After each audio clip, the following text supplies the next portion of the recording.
저는 대전성모병원 김용입니다.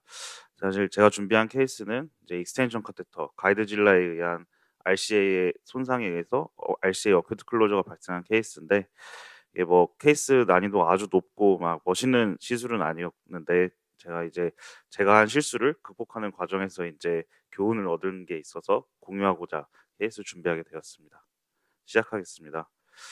수주 전부터 지속된 체스트 페인과 디스니아 주소로 내원한 75세 여자 환자였습니다.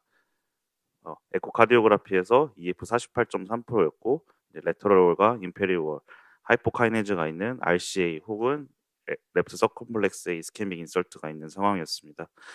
그리고 카디악 엔자임이 상승하여서 넌스템이 합당한 이렇게 임프레션을 가지고 CAG를 시행하였고, 라디알 6프렌치를 가지고 CAG를 시행하였습니다.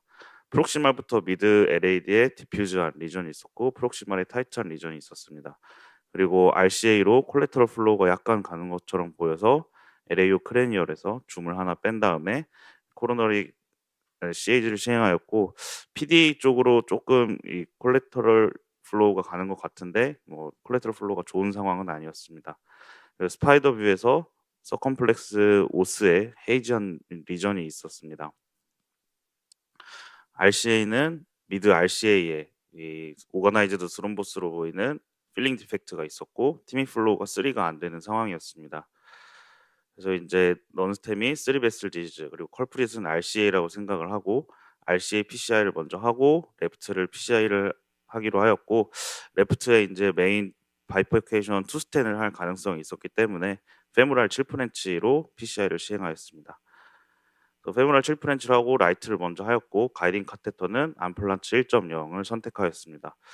그래서 이 런스루 와이어였는데 워크스 와이어로 와이어링 하는데, 이 미드 RCA의 컬프릿 리전이 이 텍타일 센스가 상당히 하드한 그 느낌이었고, 이 런스루 와이어 워크스만으로는 와이어링 잘 되지 않았습니다.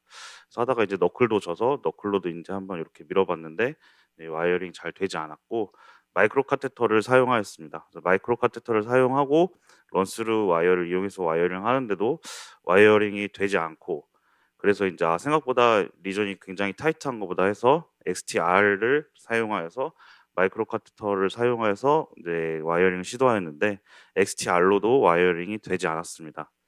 그래서 혹시 이 안테그로이드 플로우가 있는 게 맞는지 팀 인젝션을 했는데 안테그로이드 플로우는 있었고, 이게 어떻게 된 건가 하고 이 RAO 뷰에서 확대를 해서 자세히 찍어봤는데, 이게 이제 잘 보이시는지 모르겠지만 이 타이트한 리전에, 안 그래도 리전도 타이트한데 이런 식으로 한 바퀴 돌아서 내려가는 이 벽면이었습니다. 그래서 이 오거나이즈 스룸버스가 이 딱딱한 상태에서 톨처스 하기까지 하면서 이 백업 포스가 부족하면서 와이어링이 되지 않는다고 판단을 하였습니다.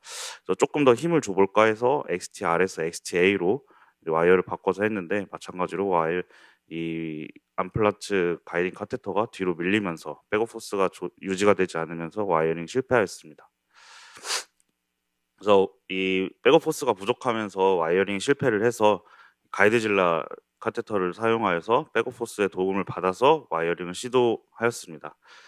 근데 이제 이 부분에 플락이 있으면서 가이드질라가 더 앵글도 있으면서 플락도 있어서 가이드질라가 이 부분에서 걸려서 더 넘어가지 않았고, 저는 그래도 어떻게든 최대한 가이드질라를 넘겨보려고 이제 막 힘을 주면서 와이어링을 시도하였으나 뭐 요 정도에서부터 더 넘어가지 않았습니다. 그러고 나서 이제 와이어링을 하는데 어 어느 순간 이제 갑자기 요 정도까지도 내려가지 않고 요 정도 프록시말 RCA에서 와이어링이 더 되지 않는 모습을 보여서 이상하다 생각을 해서 가이드질라를 빼고 이제 스몰 테스트를 해봤는데, 어 제가 이제 테스트한 영상은 이 시대를 안 밟아서 저장을 못했는데 이런 식으로 어큐트 클로저가 발생하였습니다. 아마도 가이드질라를 이제 막 제가 힘을 줘가지고 미드 RCA로 넘기려다가 가이드질라가 이 프록시멀 RCA의 어느 부분을 이렇게 다이섹션을 만들면서 이 메시브한 헤마토가 생긴 것 같습니다. 그래서 이 런스루 와이어를 넣고 아이부스를 봤는데 여기가 이제 트루루맨이고 이제 메시브한 헤마토마가 발생하였습니다. 다행히 이제 이 콜레터럴 플로우가 있어서 그런지 체스트 페인은 환자가 없었고 바이탈 사인은 스테이블한 상태였습니다. 그래서 머리가 좀 하얘진 상태에서 이거를 지금 할까 아니면 조금 묵혀서 할까 고민을 했는데, 이 묵혀서 할까라고 고민한 게 이제 콜레테럴 플로우가 좋아지면은 와이어링이 더 쉽지 않을까? 그리고 이제 트루루맨이 나중에 개통될 수도 있지 않을까 해서 나중에 할까도 했는데, 이미 아이브스도 나와 있고 이 페모랄 어프로치가 된 상태여서 아이브스 가이디드 와이어링을 해 보기로 하였습니다. 그래서 인제 아이브스 가이디드 와이어링을 하기 위해서 전체 시스템을 8 프렌치로 바꿨고, 이 가이딩 카테터도 사이드홀이 있는 암플란트 1.0 8 프렌치를 꺼냈습니다. 그리고 이제 이 한 와이어링 하는데 한 10분 정도 걸렸는데, 그냥 이제 아이브스 영상을 10분 정도 되는 걸 이제 다 저장을 하지 못해서 와이어링 된 영상은 없는데, 이런 식으로 트루루맨, 펄스루맨이 잘 보이는 뷰에서 어 런스루 와이어를 펄스루맨에 넣고 아이브스 카테터를 넣고, 그다음에 이제 저는 와이어를 시온 블랙을 선택했습니다. 그래서 하이드로필릭하면서 끝에가 조금 덜 뾰족한 이 시온 블랙을 선택해서 와이어링을 시도하였고, 다행히 이제 이 와이어가 둘이 다른 루멘에 있는 거를 확인한 뒤에 어 마이크로 카테터를 진입을 하였고, 그 영상은 없지만 이제 시온 블랙이 진짜 트루루맨에 있는지 아이브스로 확인하였고 그 영상 확보할 수 있었습니다. 그래서 시온 블랙이 트루루맨에 있었고, 이 마이크로 카테터가 지나가서 그런지 트루루맨이 조금 커져 있었습니다. 그리고 이제 런스루가 펄스루맨에 있는 걸 확인하고 마저 PCI를 진행하였습니다. 그러고 나서 이제 이 8프렌치여서 그런지 백오포스가 그렇게 부족하다는 느낌 받지 않았고, 혹시 이 퀄리터럴 플로우가 와이어링 하는 데 좀 더 도움이 될 수 있지 않을까 해서 바이레터럴 인젝션 해 봤는데, 안테그레드 플로우가 조금 생겨서 그런지 여전히 이 콜레터럴 플로우는 좋지 않은 상황이었고, 다행히 이 부분에서 약간 저항은 있었으나 와이어링이 트루루맨으로 잘 된 걸 확인하였고, 뒤에 PDPL 브랜치로 와이어링 되는 걸 확인하여서 마이크로 카테터를 어드밴스 하였고 트루루맨인 걸 확인하였습니다. 그래서 이게 7 프렌치 때는 백업 포스가 굉장히 부족한다는 걸 느꼈는데, 가이드질라를 사용함에도 8 프렌치를 사용했을 때는 이 그렇게 백업 포스가 부족하지 않은 걸 느껴서 이제 조금 찾아봤는데, 7 프렌치와 8 프렌치 이 백업 포스가 약 한 1.3 배에서 1.5배 정도 차이 난다고 알려져 있었습니다.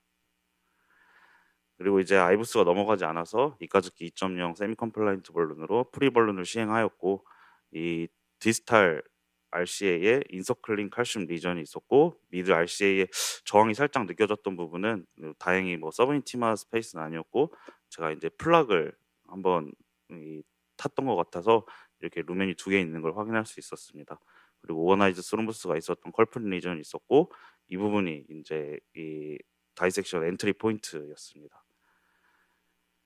인서클링 칼슘을 프리퍼레이션 하기 위해서 NC 벌룬을 3.0을 먼저 시행하였고, 이제 일부러 다이섹셔닝 더 진행할까 봐 얼라이먼트를 잘 맞추지 않고 흘리듯이 해서 안지오그래피를 찍어서 어 스텐트 디플로이 할 부분을 정했고, 저 디플로이 이제 이 디스탈 엣지는 여기 맞춰서 PCI를 하려고 계획을 하였습니다.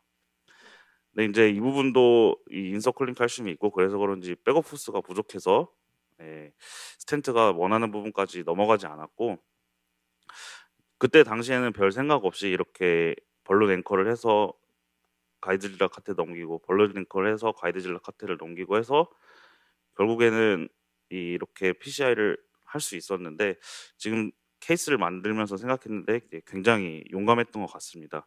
사실 이렇게 가이드질라를 써서 이 스텐트를 디지털로 넘기기 위해서는 조금 더 안전하기 하기 위해서 프록시말에 스텐팅을 먼저 하고 했으면은 조금 더 안전할 수 있었던 것 같은데, 케이스 만들면서 좀 반성을 하였습니다. 그래서 다행히 근데 뭐 더 컴플리케이션은 더 발생하지 않아서 스텐트 3개 넣고 PCI는 비교적 성공적으로 마칠 수 있었습니다.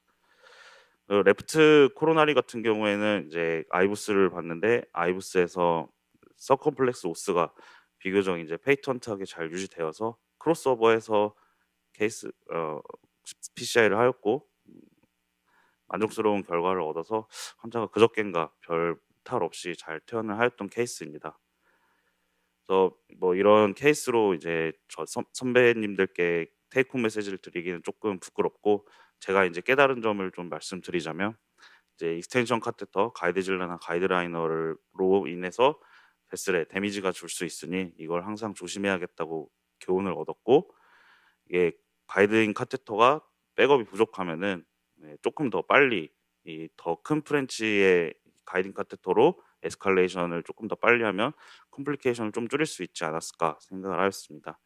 그리고 인제 이거는 제가 잘못했던 점인데, 이 프록시말에 매시브한 다이섹션이 생겼으면 디지털 PCI 하기 전에 거기를 먼저 PCI를 했으면 더 안전하게 하지 않았을까라는 생각을 하였고, 이게 포기하려고 하였지만 이 포기하지 않고 하 해서 좋은 결과를 얻을 수 있었던 것 같습니다.